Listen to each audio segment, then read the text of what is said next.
Welcome back to the podcast. In our last episode, we learned about the small settlements that came together to create the larger New Haven colony. And as I hinted in that episode, part of the reason why these settlements decided to give up a little bit of their autonomy to make a larger colony was that they wanted to participate in what will become known as the United Colonies of New England, otherwise known as the New England Confederation. And that's what this episode is about. And so why did the Puritan colonies, who previously very much enjoyed running their own affairs, decide in 1643 to create this confederation with one another? Well, let's figure that out right now. First of all, you might be saying to yourself, well, Plymouth, I know you brought up Plymouth in the last episode as one of the members of the United Colonies of New England. But Plymouth isn't a Puritan colony, it's a separatist colony. What happened? Yes, Plymouth was founded by a group of separatists, or Brownists you could call them, whereas New Haven, Connecticut, and Massachusetts were founded by Puritans. Both factions existed on the same religious wing, I guess you could call it. The one big difference between the Puritans and the Separatists is the Puritans believed they could purify the Church of England to make it into this wonderful English Calvinist organization of local congregations choosing their own clergy and being in communion with one another. Whereas the Separatists believed that the Church of England was far too gone to be saved, and that same structure could be rebuilt anew outside of the Anglican Church. Now, from the side of the Plymouth colony, I'm going to quote Dr. Stephen Tompkins, who's a religious historian. Needing the protection and friendship of Massachusetts, its separatism became subdued. Now, Plymouth never really abandoned their separatist beliefs, but they stopped being so vocal about it. And they didn't need to be vocal about it because they were so far removed from any authority of the Anglican Church. Now let's look at things from the Puritan angle, as found in Massachusetts, Connecticut, and New Haven. I'm going to quote here the historian Thomas Jefferson Wertenbacher. Congregationalism, which was transplanted in New England, had assumed its final form. It was based upon the assumption that each congregation in itself was a church, receiving its authority not from any national or international body, but direct from God. And though it recognized the Church of England, it reduced it to a loose confederation of congregations. And so whereas the separatists had protested the Anglican Church and its structure with their words, the Puritans of Massachusetts, Connecticut, and New Haven, they protested the Anglican Church with their feet and their boats. And they literally left the domain of the Anglican Church.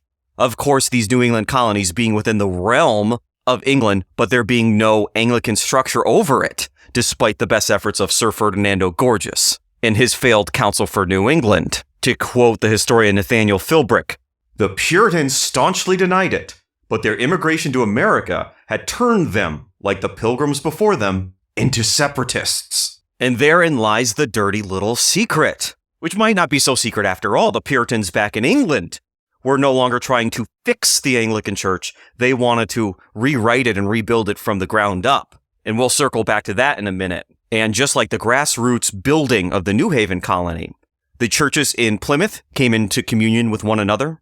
The churches in Massachusetts came into communion with one another. And then cross-colony, they came into communion with one another. Suddenly, the Puritan and the separatist churches are part of the same group of equals. And even the definition of that term, Puritan, becomes obscured by the 1630s. It doesn't refer to just the strict movement to purify the Anglican Church anymore. An English-speaking Calvinist who believes in congregationalism, they could be called a Puritan. And so we could see the forces of internal unity among the Puritan colonies building. Now, what's going on in merry old England that would necessitate a confederation of colonies in the New World? In the year 1629, King Charles begins a long period of time without calling for a parliament. Legally unable to raise taxes without calling for a parliament, he makes a lot of his income on duties and licensing and giving out monopolies, which, as you can imagine, wreaked havoc on the English economy, angering just about everyone, including the parliamentarians who were upset that they seemingly had no voice anymore in the government. The parliamentarians came to gain the support of the Puritans in England, who really, since the time of Charles's father, James I, had started to become associated with the anti-royalist faction. Now, this is before the formal United Kingdom, but King Charles, being the son of James I, is also the King of Scotland, a place he has little understanding of and has neglected greatly and mistreated. The Scots rise up in rebellion against the king. King Charles raises a force to go and put them down, and he loses. He's forced to retreat back to England. All of northern England is overrun by the Scots, and Charles is forced to reconvene Parliament to raise taxes to fix this whole mess. But by activating Parliament, he created another enemy. As time went by, King Charles became so upset with Parliament, he would actually storm in there with a couple troops and try to arrest some prominent parliamentarians. Parliament, being forewarned, did not take this lying down. And I don't mean for this whole podcast episode to be about English history, so yada, yada, yada, we have the English Civil War. And so externally in relation to the Puritan colonies, by 1642 into 1643, there is no direction from the homeland. Eton and Winthrop and Bradford, they can't look to the king for authority. They can't look to Parliament until one side actually wins this thing. And as you can imagine, communication has dropped off, trade has dwindled, and so these four colonies look to each other for stability, having at least a recent history of cooperation. The first of which would probably be Massachusetts and Plymouth, of course. When the Massachusetts Bay Colony showed up in far greater numbers than Plymouth, initially the Plymouth settlers were concerned. They were worried, but they quickly found out that their industry, their economy had a boom from suddenly having a new market to sell to. Plymouth experienced a boom in the sale of cattle to the hungry people of Boston, and each colony had taken its turn removing Thomas Morton from his Marymount colony. Connecticut was very much an offshoot of Massachusetts, and they would be even more naturally aligned to one another, where you would see Connecticut, Massachusetts, Plymouth, and the long-gone Saybrook colony participate on some level with their native allies in destroying the Pequot tribe as it was known at the time, the Pequot Nation. And New Haven, our newest colony, not participating in the Pequot War because it didn't really exist yet, was founded by Davenport and Eaton, both investors in the Massachusetts Bay Colony, and upon its foundation took a number of Massachusetts settlers with them. And so New Haven, by composition, would fit in with the other three. And so we discussed the problems in England. We discussed their growing internal unity. Now, what is going on in the New World that they feel so compelled to form a confederation with one another? Well, to the west, the new Netherland colony was stirring up quite a bit of trouble. Their incompetent governor, Willem Kieft, insisted on extracting tributes from their supposed native allies on the river natives, or the river Indians as they called them, members of the Lenni Lenape and associated groups. By 1643, this led to outright war. This war would become known as Kief's War quite deservingly. The epicenter of this would now be in what is downstate New York and parts of New Jersey, which is not that far from these Puritan colonies. Now, what they feared was a general Native American uprising. As we saw with the death of Anne Hutchinson, the natives did not always distinguish between English or Dutch. And the settlers at Plymouth remember specifically hearing the news of the 1622 attack of the Powhatan on Jamestown and her satellites. Fear of the natives would be a motivator for this confederation, but also fear of other English people. Now, to the north, we have the fledgling colony of Maine, which will be split and also have the colony of Ligonia. And then to the south, you have the colony of Rhode Island, coming together much like New Haven from little independent settlements. In each colony, you have undesirables, English people who are not of the Puritan variety. Down in Rhode Island, often referred to as the sewer of New England, you have groups of people that the Puritans consider kooks, insane people, crazies, anarchists, like Samuel Gorton and his group, the Gortonists, and Hutchinson and the Antinomians before she moved to New Netherland. You'd have Roger Williams, who would jump a couple religious sects before just deciding that the true Church of Christ was dead until his return. And with this came a lot of territorial dispute between the Rhode Island settlers and their allies, the Narragansett, and the Puritan colonies. Needless to say, Rhode Island will not be invited to join the New England Confederation, the United Colonies of New England. And now going north to Maine, you have a colony full of fur trappers and fishermen and hardy, salt-of-the-earth types, not particularly religious or heady in their thoughts, the men known for their partying ways, and the few women in the colony known to be women of ill repute. As such, in their pursuit of purity,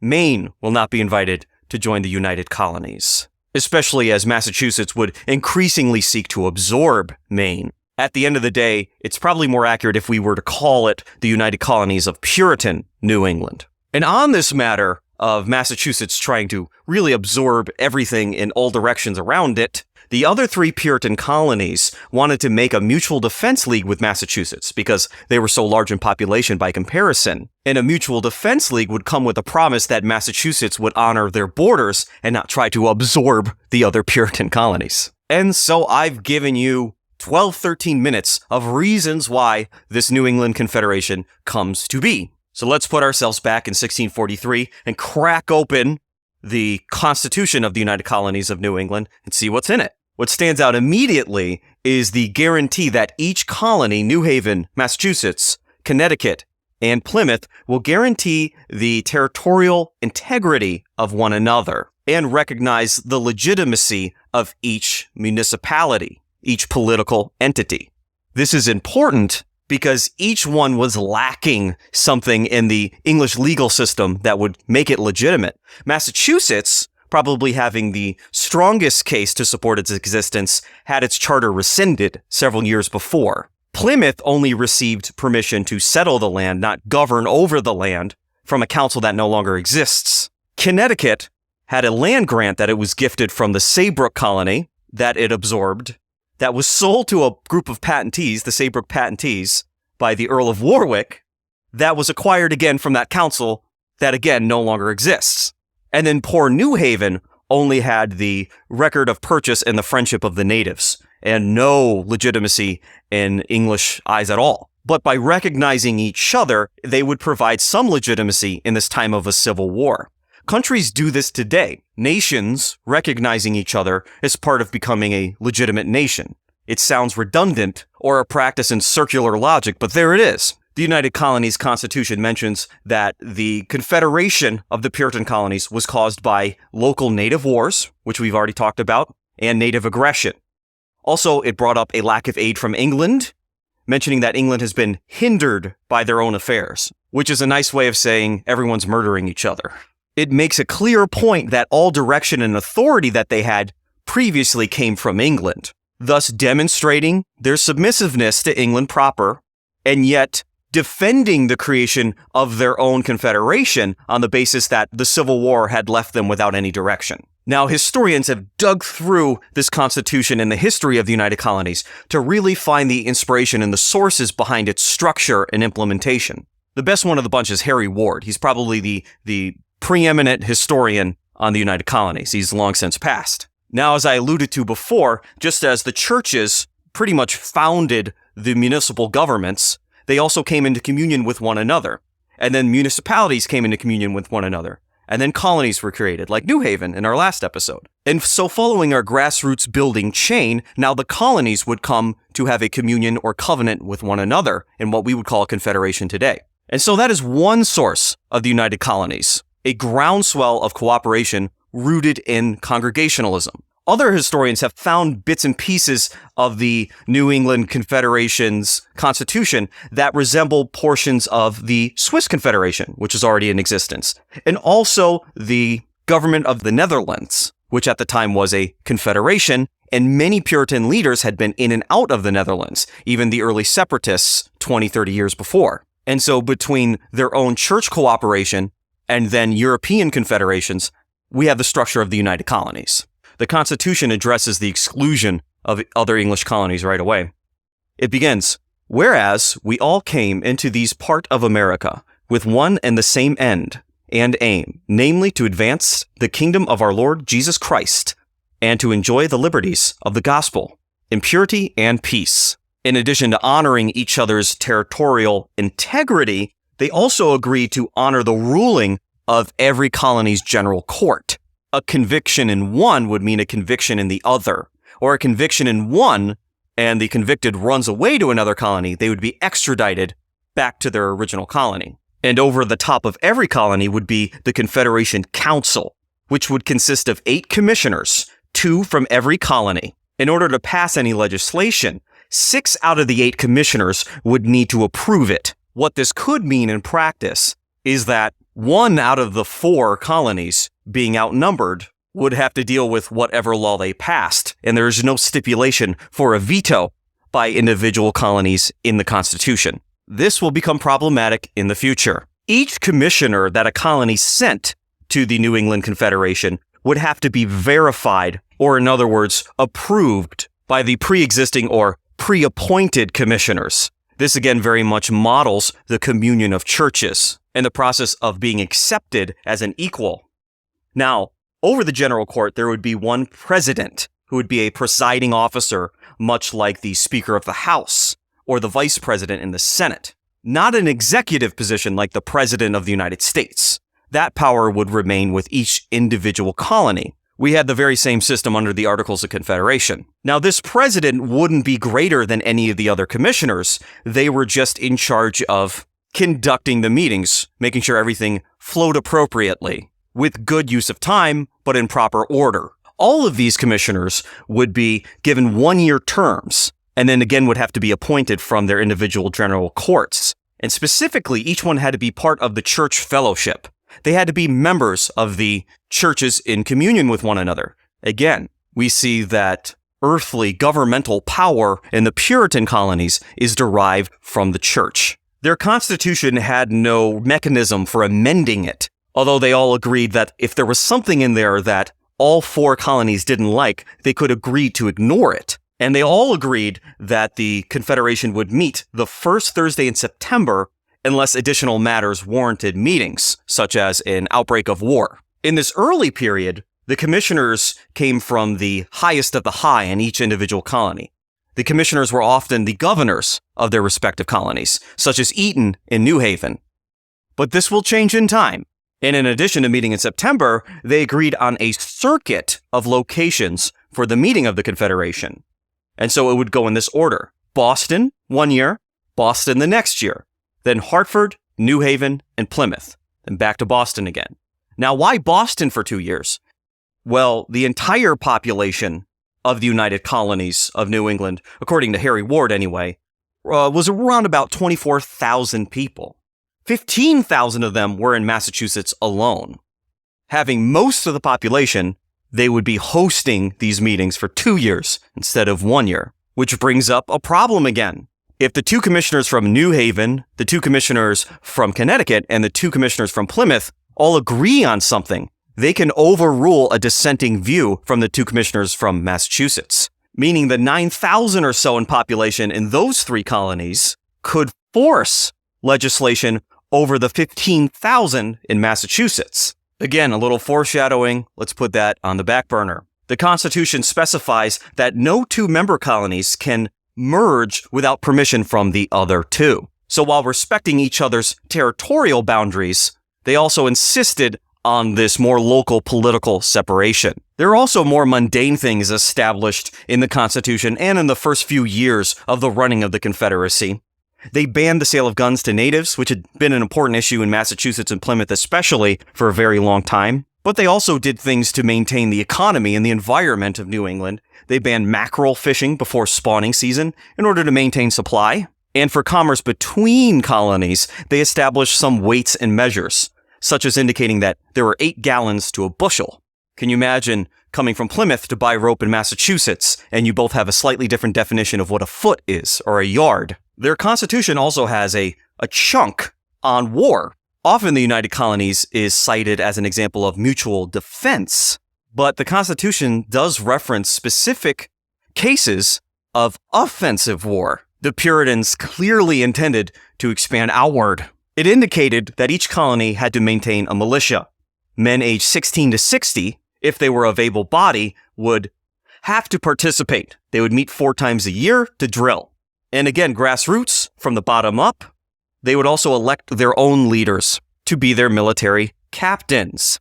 Now, this wasn't a very hard thing to enforce, as each colony had already been doing this. They already had a militia following these specifications. But it doesn't hurt to enshrine it in the document of this larger confederation over the top of the colonies. And that Confederate Council would have to approve of a declaration of war collectively, because they reasoned that a war on one colony would be a war on all of the colonies. They would all be affected to some degree. Examples of this are very clear. The Pequot War, where Saybrook, the small colony of Saybrook trying to stay out of the war, were attacked anyway because of their association with the English from Plymouth and especially Massachusetts. And so any individual colony that wanted to declare war would have to receive the approval of the larger council. And in a time of war, the number of men you would have to contribute would be proportional to your total population, which, going back to Massachusetts, meant they would have to sacrifice more. They would have to bring more men to the battlefront. They would have to provide more supplies. Where this gets tricky, and will come up at the end of our episode anyway, is that an offensive war, even if it's approved by the Confederate Council, still needs to be approved by the general court of each individual colony. This would enshrine something very similar to what John C. Calhoun, many years later, would call state nullification, and provided the Puritan colonies with very specific corners of the Constitution that they could ignore if their colony was unified in opposition to it. I wonder if you could see where this is going now. And so the Confederate Council had each general court conduct their own census of their colony in order to determine how many able-bodied men were there between the ages of 16 and 60. This would set the measure for future wars. Also of note here, men who were not church members, of which there were many, were also required to participate in the militia, to potentially fight wars they had no suffrage in determining. And if a war was to break out, the Confederate Constitution outlines that the directives and the maneuvers of the war would be dictated by a Confederate-appointed commander-in-chief who would oversee the troops from all 4 colonies. In practice, though, as we move forward in our timeline, local militia captains empowered by colonial general courts would retain most of the directive power. But that's the Constitution as it was outlined and approved the 19th of May in 1643. And unexpectedly, one of the very first things the United Colonies would have to rule upon was an issue between 2 Native Americans. Now, I've told this story twice this season already, and it's because I like the story. And it ends terribly, so I'm going to tell it again. The great Uncas of the Mohegans was an ally to the English during the Pequot War, and he absorbed many of the Pequot, making himself more powerful in the process. Uncas continued to be an ally to the English, which caused a lot of jealousy among other sachems in the area, including many of the Narragansett nation. This included a Narragansett chief named Miantonomi, who was the nephew of Canonicus. The 2 of them are responsible for much of the land sales in what would now be Rhode Island. On several occasions, Miantonomi is known to have tried to orchestrate the death of Uncas. But in the end, Uncas got the better of him and captured him, rather than reap his revenge right there on the spot, because the death of the sachem Miantonomi would cause potential conflict. As Native Americans would do in such a case, they brought the captive for judgment in front of their allies. Because much like the United Colonies within themselves, a conflict in one colony will spread to the other colonies, while a conflict among one Native American nation could very easily spread to their allied Native American nations. And so Uncas, in front of the Council of the Confederation, asked for permission to kill Miantonomi. Not expecting this to be the kind of business they would undertake, they nonetheless agreed that they would not object to the killing of Miantonomi as long as it wasn't within the territory of the United Colonies, and thus inviting the wrath of the Narragansett. And so Uncas took Miantonomi outside of Massachusetts territory and split his head in half with an axe, and then dug a piece of meat out of Miantonomi's chest and ate it. And he said it was the sweetest meat he had ever eaten. And that's all before really turning over the first page of business of the United Colonies. And how this benefited the Puritans is it would undermine the land sales of Rhode Island. Again, a colony not welcomed into the United Colonies of New England. And Massachusetts would begin pressing into Rhode Island, specifically denying the validity of a land grant sold to Samuel Gorton by Miantonomi and a few other sachems. But the first real test on the structure of this confederacy would come from the north, actually from the French in Acadia. At this time, there's what's going on right now is the Acadian Civil War, which we covered in the last season of this podcast. The one side of the Civil War was led by a man named La Tour, who was a on-again, off-again Protestant. Using himself and his charming wife, he managed to raise a fair amount of support within the Massachusetts Bay Colony to support his faction in the Civil War to the north in Acadia. This is all occurring before, during, and after the formation of the Confederacy. So maybe because of the timing or the confusion, Winthrop didn't receive any permission from the United Colonies to support what could be construed as an offensive war, and not just against a small Native American nation, but a colonial colony that is owned by the Empire of France, and merely experiencing their own internal troubles for which Winthrop and the Massachusetts Bay Colony decided to involve itself, and in fact involved themselves in the losing faction. And so by the next year, 1644, Massachusetts, and especially the trading posts that they had up the coast of what is now New Hampshire and Maine, were now the target of privateer attacks, these privateers being licensed out of Acadia by the winning faction. Governor Winthrop was immediately accused of breaking the covenant between the colonies that made the New England Confederation. And in the election of that year, he lost the governorship, and with that, his commissioner's post. These events seem to confirm the legitimacy of the United Colonies as a super-colonial government. Further, the United Colonies ended this affair by approving and giving permission to Massachusetts to enter into a peace treaty with Acadia. So within a year of formalizing their constitution, they demonstrated that the United Colonies of New England wouldn't just be a meeting place of colonial representatives. Rather, it could function as a centralized government, which moves us into their next issue of business. While the Confederacy did address Acadia, Acadia dealt with Massachusetts individually.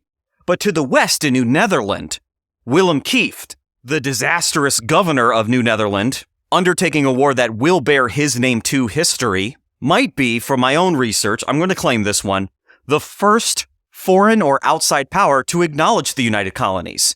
As in 1644, he writes not to Massachusetts, not to Connecticut, but to the United Colonies of New England, requesting help to fight the natives he has so riled up, and relying on the fear that, again, that a localized native war might grow into a regional uprising of all native peoples against Europeans. Much like the case with Uncas, this was an unexpected request, and the United Colonies, very much thinking about their own safety at this early date, do provide aid in some forms that wouldn't be completely obvious to their native neighbors. One thing they did specifically is that they authorized John Underhill to go to New Netherland, and for Kieft to employ him in putting down the rebellion. Now, Underhill had been one of the captains responsible for the Fort Mystic massacre during the Pequot War.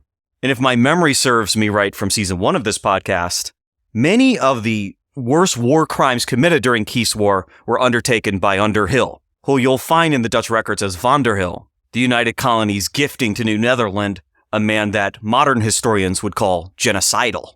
And again, empowered by the United Colonies, Massachusetts invaded Samuel Gorton's settlement at Shawomet. Gorton would end up back in England, where he would complain, and these are his words, that these Puritan colonies were not only against some of the natives and subjects, but against the authority also of the Kingdom of England, which in many ways was completely true. But the Kingdom of England was in trouble as the Civil War turned towards the parliamentary forces.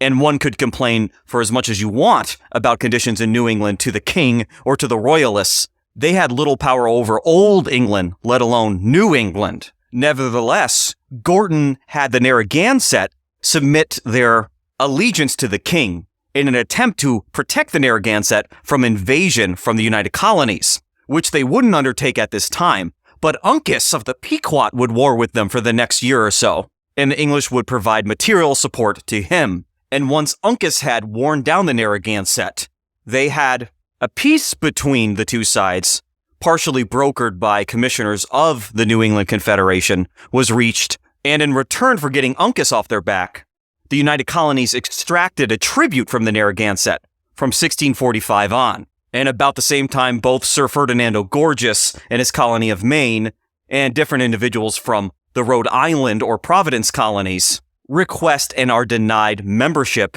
into the Confederation on the basis that they're not in the church way. This all happens in the first 2 years or so of the creation of the United Colonies of New England. A peace brokered with Acadia, aid given to New Netherland, Uncas is given aid several times, Rhode Island is territorially eaten away at, the Narragansett are made to submit, And then they became so bold as to deny Sir Ferdinando Gorges, the former governor of New England, the inclusion of his colony of Maine into the United Colonies. If this Confederation continued on this trajectory, today we wouldn't have a New England consisting of Massachusetts, Connecticut, Vermont, New Hampshire, Maine, Rhode Island. There would be a singular New England state.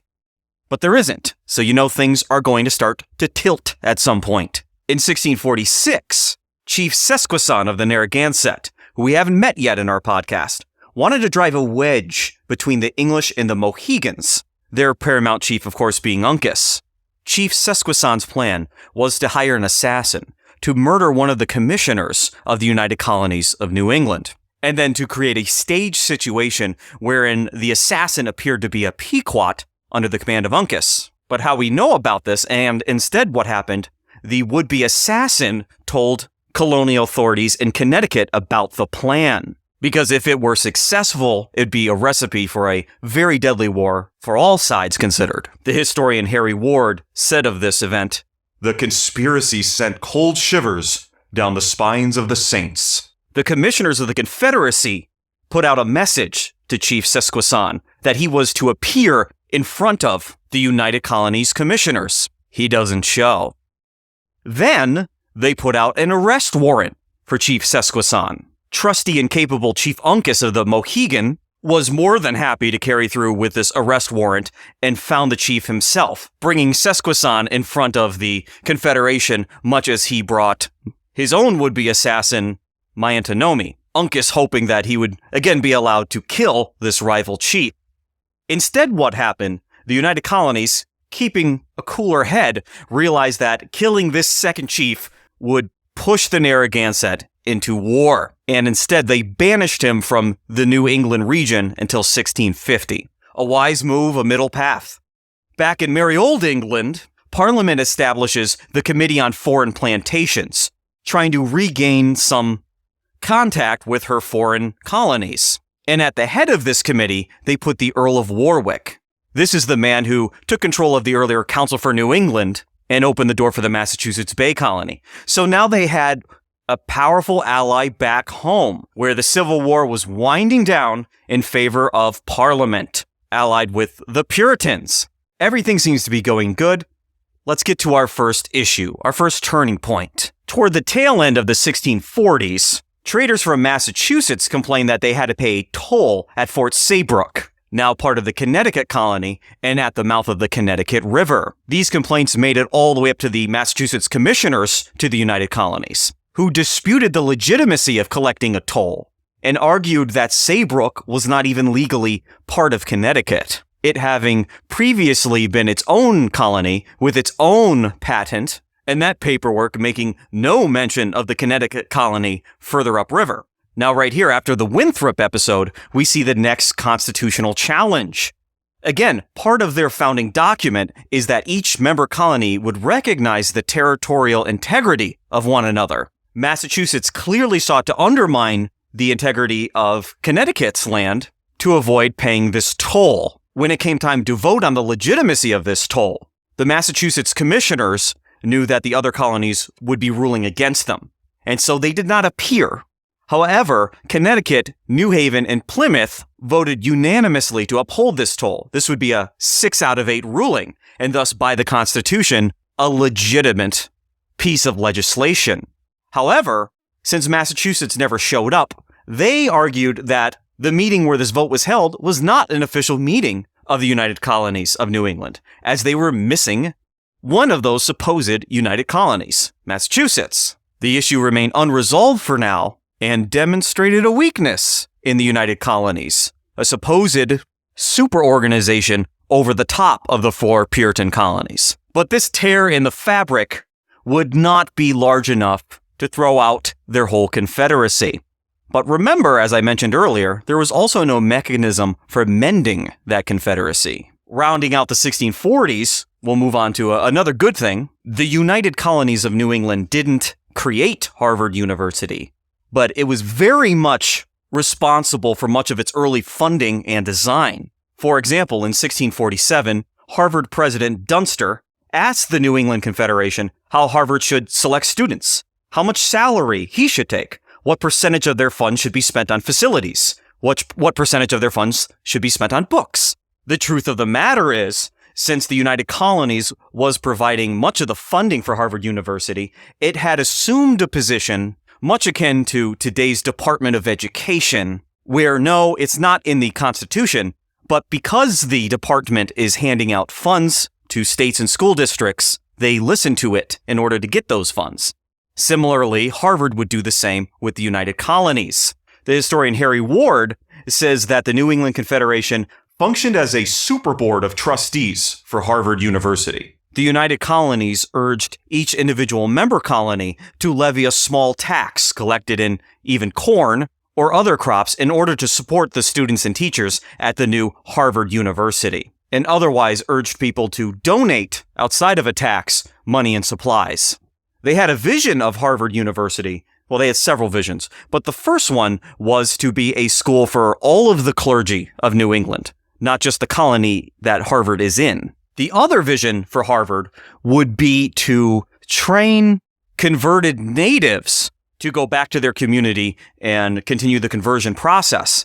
And to do that, teach them to read the Bible specifically. A man by the name of John Eliot would be the person most responsible for the conversion of natives and the creation under the New England Confederation of what they called in their record praying towns, where praying Indians would live.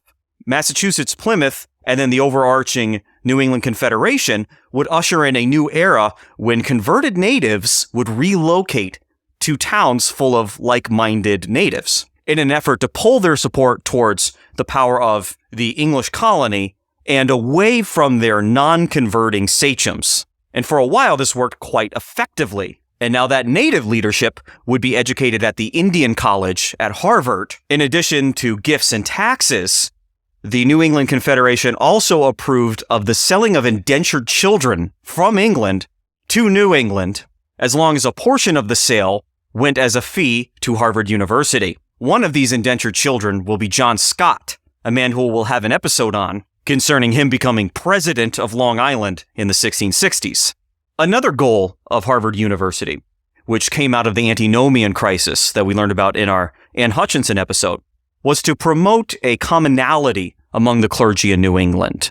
If the leading clergy in every colony would be educated at Harvard, there would be far more uniformity. The United Colonies saw this uniformity as strength. Some more good news: in 1648, the Plymouth colony finally paid off all of its debt to its original financiers. But at the same time, the Narragansett had neglected to pay its debt and provided no tribute, which then gave the United Colonies the go-ahead to mortgage their lands. The United Colonies then created what was known as the Atherton Company, which would claim to rightly repossess these lands as the tribute went unpaid, and then speculate on the sale of that land. A clear and legalistic attack on the Narragansett and the Rhode Island colony by the United Colonies of New England.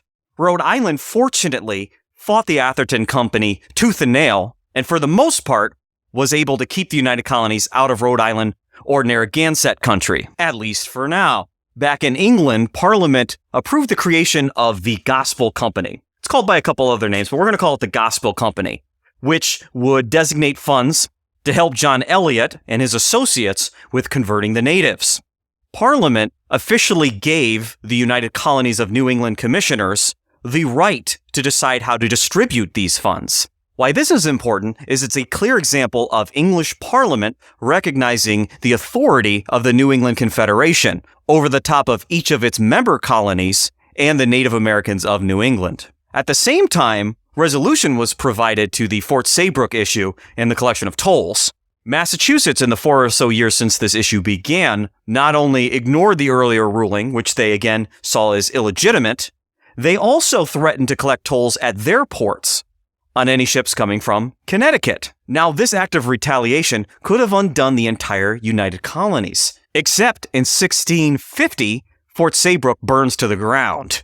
Customs are no longer collected there. An act of God resolved the conflict, but not the underlying constitutional issue. However, in a show of unity and strength, in the same year, 1650, the 4 Puritan colonies, working collectively as the United Colonies, negotiated a land treaty with Peter Stuyvesant of New Netherland.